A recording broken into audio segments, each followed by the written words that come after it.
একটা কথা আছে, দণ্ডিতের সাথে দণ্ডজাতা কাঁধে কাঁধে যখন সমান আঘাতে সর্বশ্রেষ্ঠ সে বিচার। কেউ যদি সত্যি অন্যায় করে আর তাকে শাস্তি দেওয়া হয় এবং শাস্তি তিনি দেন, তিনিও কষ্ট পান যে আমাকে দিতেই হলো এই শাস্তিটা, আমি দিতে চাইনি, সেরকম যারা করেছেন তাদের প্রতি কোনো অভিযোগ নাই আমার। কিন্তু যারা আনন্দের সাথে শুধুই রাজনৈতিক কারণে আমার সহকর্মীদের উপর অত্যাচার করেছেন, তাদেরকে ক্ষমা করা মুশকিল। কিন্তু তারপরেও আমি অনুরোধ করবো আমার সহকর্মীদের, আপনারা এর প্রতিশোধ নিতে চাইবেন না।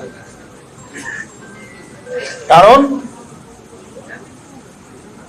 তাহলে আপনারা তাদের মতোই খারাপ লোক হবেন।